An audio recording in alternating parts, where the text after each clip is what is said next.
if you meet with think tanks, because they have big funders behind them, you don't know if you're meeting with the think tank itself or if you're meeting with somebody behind them or somebody who funds them.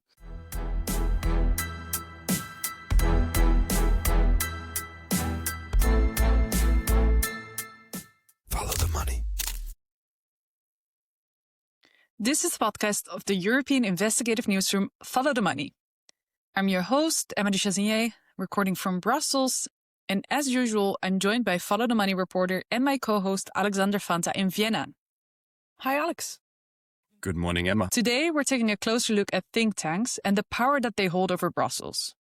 To explain what's happening, Follow the Money reporters Salsabil Fayed and Alistair Keepe join us today. For months, they dug into where think tanks get their money from and whether that comes with strings attached. And perhaps unsurprisingly, some big corporations are behind it. They found that think tanks operating in Brussels receive a third of their entire funding from US companies and philanthropists.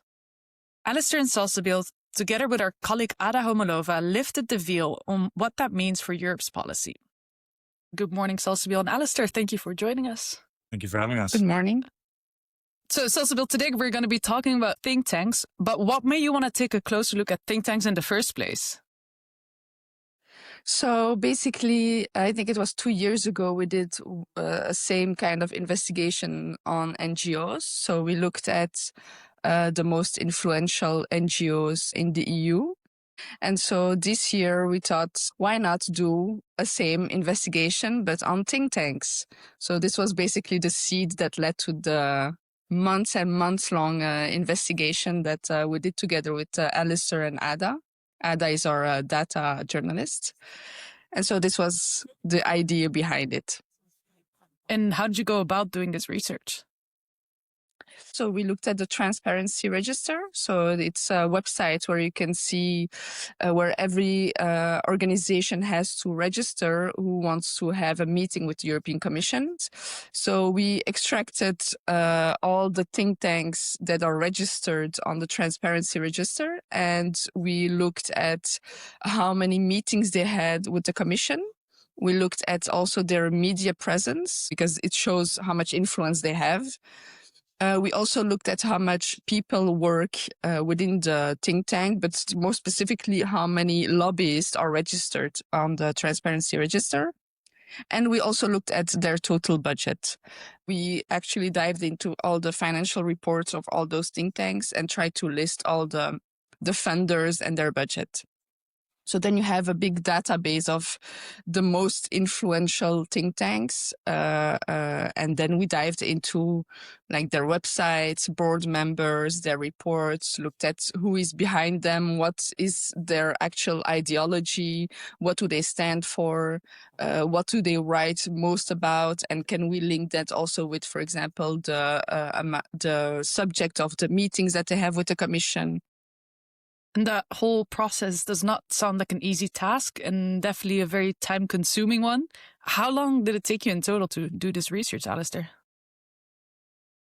Well, from the first idea, the first conversation that we had with Elisa, our team leader here, up until the first publication, it was about a year. So 12 months. And it's not full-time investigating. I mean, we work on different things while investigating, doing a big project like this. But like Salsa said, it was a lot of information. I mean, we had to go through zillions of financial reports, talk to a lot of people, and try to get a grasp on this think tank landscape here in Brussels.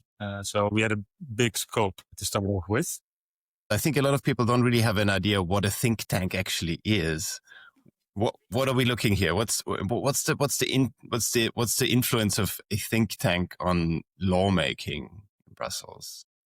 So I think maybe the best way to describe what a think tank is just to tell you what they do. These are organizations that publish research, publish policy advices, reports.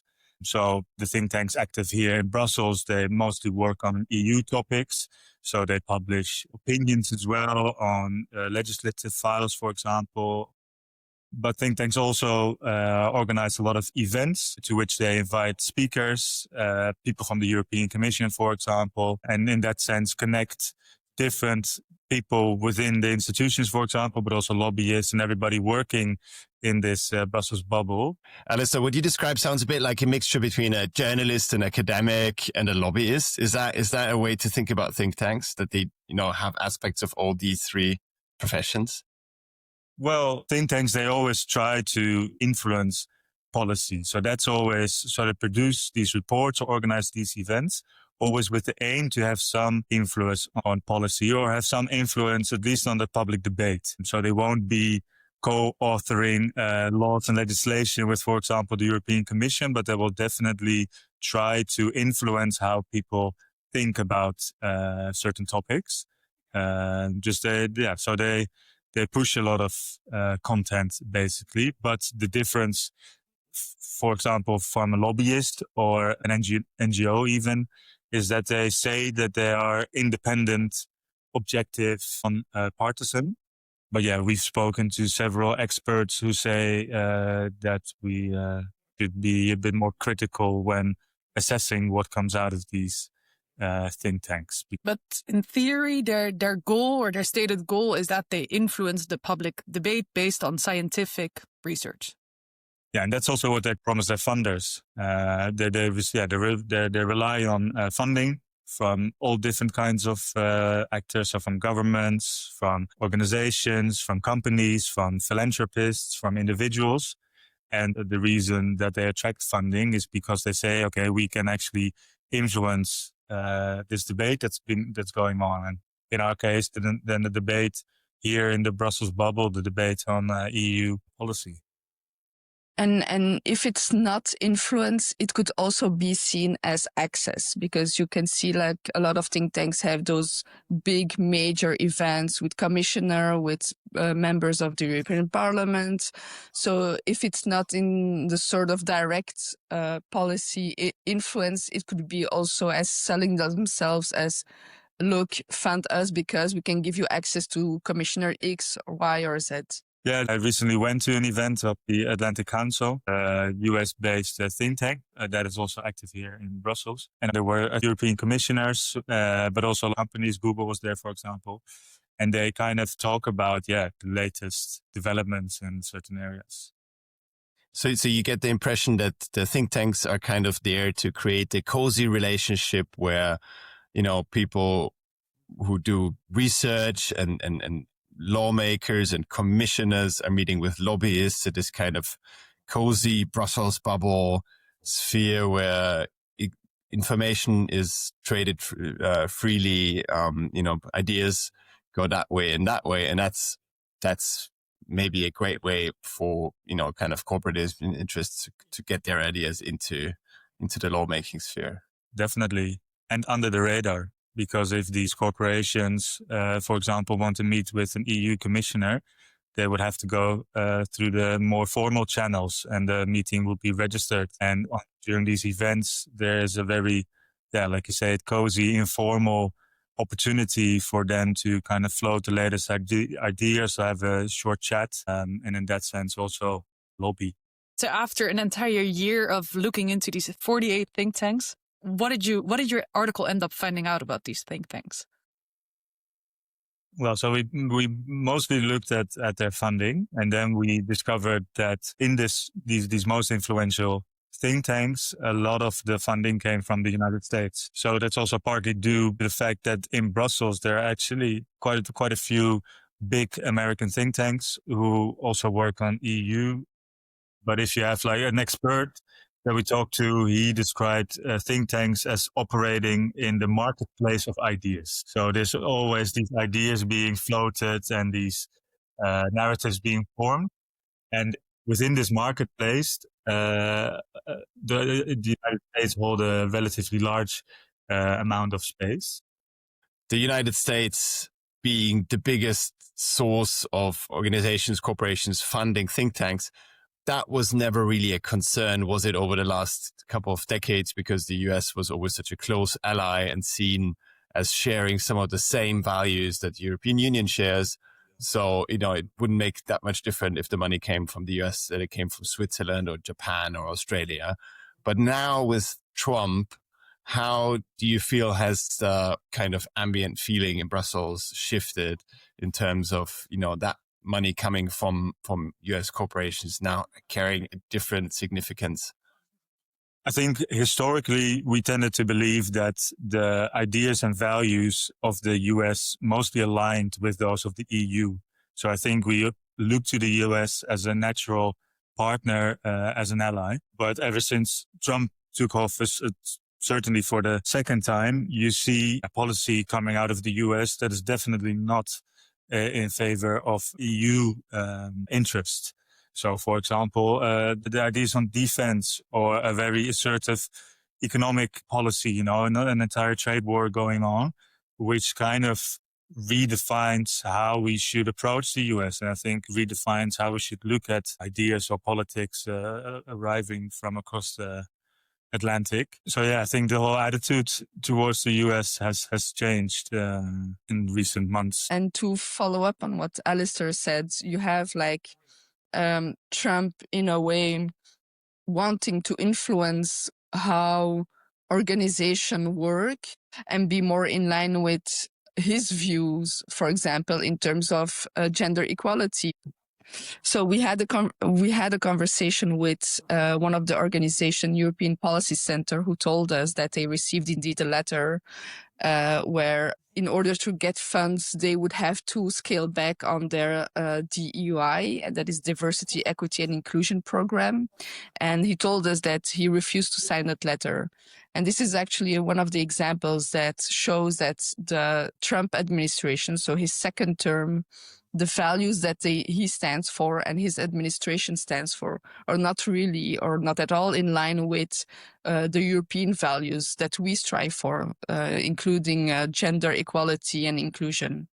And out of all these US think tanks, were there any specific ones that stood out to you as especially influential in Brussels?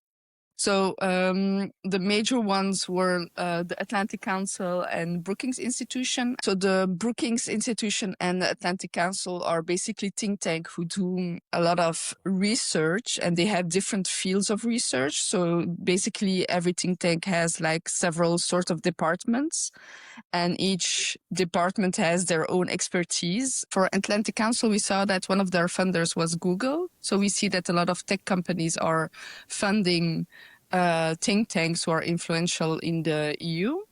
And an interesting part was that, for example, the Atlantic Council had more than 60 meetings with the European Commission, and one of them was to reduce red tape, so reducing the administrative burden within the EU. So when we talk about deregulation, about cutting red tape in the digital sector, that means reducing or diminishing laws that directly affect the business of these big tech companies. The American big tech companies are, they are some of the biggest, largest corporations in the world by value, by sheer profit. And, I'm talking about Google, Facebook, Apple, Amazon. These companies have also over the past decade or so been some of the biggest lobbyists in Brussels because big kind of legislative projects of the EU really affected their business. Things like the General Data Protection Regulation, the Copyright Directive, the Digital Services Act. So laws that directly regulate what the tech companies are doing, various aspects of their business. Brussels, the EU really was the main force in the world regulating big tech companies. All these laws were really directed at the power of big tech companies. And I think that's one of the reasons why we have seen so much tech money going into think tanks. So basically any law that would limit the power of tech companies to do whatever they want to do, they would rather see at the very least diluted. Yes. I mean, I think there are many different ways to think about it. One of them is that there is this kind of latent ideology within Silicon Valley that any kind of regulation of the internet is an interference, not just with the market, but also with freedom of speech, with freedom of expression. So much of the work that big tech was funding in Brussels is geared at that idea that you're not just regulating individual companies, but you're also trying to regulate free speech. You're trying to interfere with the way the open internet works. And that idea was pushed heavily by think tanks that are aligned with big tech. they were in the crosshairs of Brussels regulators. And the logical reaction for them was to ramp up lobby spending, but also give money to think tanks that were aligned with their view on things. It's also good to mention the Europe Observatory report, where they found that in 2021, the digital industry was spending about 97 million euros on lobbying the EU. And this number increased to 151 million in 2025. And then going back to your research, so what role specifically did that Atlantic Council and Brookings Institution play in this whole debate? So with the Atlantic Council, what was really interesting to see is that they did foster a lot of events with tech companies like Google, and so they give a lot of platforms for these tech companies during those events. So for think tanks, it's really difficult to pinpoint exactly how they influence and in what way they influence, because they are more nuanced in what they write, and it's more important to see the links that they have. For example, it's more layered. So you see the funders, they receive a lot of funds from tech companies. You see that they foster a lot of events with Google, who is at the forefront or is one of their panel speakers. So it's really more layered than, for example, with NGOs. And are those the kind of examples that you saw with the Brookings Institution? Yeah, indeed. For the Brookings Institution, we saw, for example, also links with one of their co-chair members. So it was Susan Nora Johnson, who is actually a co-chair member of Brookings Institution. And at the same time, she is in the board of Pfizer, who is also a funder of the Brookings Institution. So I think that's why I'm trying to explain with think tanks, it's in different layers that you can see the links between corporations, so the funders and the people working there. And it's not really that clear cut as when you can, for example, expose NGOs who aim at going climate neutral, net zero, but at the same time they receive funds from Shell or from fossil fuel. So it's not that clear cut with think tanks. So it's more difficult to pinpoint the exact way that these corporations can influence the think tanks. And I can imagine that also made it quite difficult to do this research for you. I think it was one of the most difficult parts, was that exactly think tanks they really sell that independence. When they write reports, it really looks really academic. So you know that each word has been chosen really carefully. But that makes our work actually more difficult to be able to pinpoint how they are influencing EU policy and how they are being influenced by their funders. Yeah, just to add to that, the data we were able to gather is only due to the fact that these think tanks actually publish data, have financial reports.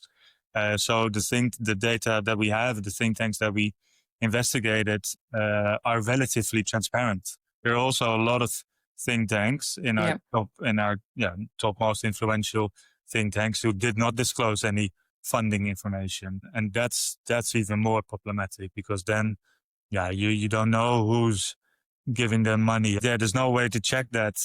For us as journalists or for policymakers or for anybody else, if they don't publish any financial report or are not transparent about their funding. So for all you know, they are actually very much a puppet of a specific donor. We can't exclude that option, at least, because we don't have any insight into their funding. No, the think tanks that we discussed in our article are at least relatively transparent. So that makes some scrutiny possible. And Alex, you've been around this Brussels bubble a lot longer than the three of us. How have you sort of observed this think tank influencing? Yeah, I think it's really interesting because it's not as straightforward as other forms of influence on public policy. There isn't really the button you press and you say, okay, I'm just going to pay 1 million euros to that think tank and then that's going to change policy. It works in a different way. Influence is built over time. By ambiently pushing idea, it becomes a self-evident truth within a small circle of people. You have to realize the Brussels bubble isn't really that big. Any given sector of policy, it's really a few hundred people who, keep working at the same topics over years and years. So when you show up at an event and you keep pressing the same talking point for years over and over, giving it the trappings of an academic finding by producing empirical evidence around it, becomes a form of truth within a certain group of people. That's really what think tanks are really good at. And Alistair, this research, of course, really focuses on the influence of US think tanks, but you did also look at think tanks from outside the US, right? What are some examples there? One think tank that is interesting to mention is the think tank called MCC Brussels. It's a think tank that is funded by the Martinus Corvinus College, which is a research institute in Hungary, funded by the Orbán government. And this MCC Brussels, this think tank, is completely funded by them, the organization in Hungary. And they are really heavy on organizing events. So I think they have events almost every week, and they advocate really conservative values. For example, they have events on the danger of trans ideology, events that discuss the importance of traditional Christian family values. So they're pushing a more of a conservative agenda. And this is a very political organization. So they call themselves a think tank, but they are completely different than the think tank that we investigated. So they write these reports and say it's all fact based, but it's clearly really skewed into a certain ideological direction. And that just showcases how the influence of think tanks isn't only based on, for example, the meetings that they have with institutions, so the official ways that they can access lawmakers, but also this more backroom diplomacy, basically, where they just organize events. So this Hungarian example of MCC, would you essentially say that we should look at that as a backdoor for the Orbán government to influence the thinking here in Brussels? I think in this case, it's very clear what they're advocating, and it's a very unnuanced opinion that's being formulated. But I think this is an exception. This is not the case in the think tanks that we research, in our top 50 most influential think tanks. Weren't a lot of think tanks that were so politically colored. But isn't it also sort of normal think tanks to influence European politics? Isn't it also sort of part of the normal policy cycle and normal diplomacy that you try to influence policy? I think that it's important there is a big difference between normal diplomacy and then trying to influence without knowing who is behind it. So you have, for example, if you are a policymaker and you want to meet with people from, I'm going to say again, but Shell, for example, then you know who you have in front of you. So you know that's what they stand for, you know what they will aim, and you know how they will want to try to influence you and in what way. So you have a clear-cut idea of what their strategy or what their game is. The same can go for if you meet with diplomats or an ambassador from the US or from China. You know who you have in front of you and you know what they stand for. You can say the same for NGOs. If you meet with Greenpeace as a policymaker, you know who you have in front of you and what they want. But if you meet with think tanks, because there are so many so they have big funders behind them, you don't know if you're meeting with the think tank itself or if you're meeting with somebody behind them or somebody who funds them. So I think that that's really an important distinction that you have to make. So of course, I think also I know that policymakers are from the Commission are also vigilant. For sure, they realize that if they meet with think tanks, they have to be vigilant. But I think that it begs the question that this responsibility of exposing who is really behind those think tanks it lies on us, not in a sense that their funders are the puppets behind the think tanks, but in a sense that the policymakers needs to know who they have in front of them. I think that's really an important distinction between diplomacy or unwanted influence. And on that note, we'll wrap up today's episode. Thank you so much for joining us today, Salsabil and Alistair. You can find the full story about Salsabil, Alistair, and Ada on this topic on ftm.eu. And Alex and I will be back soon for another episode. Thank you, guys. Thank you. You've listened to the podcast of Follow the Money. Our watchdog journalism is funded by our members. Subscribe and support European investigative journalism.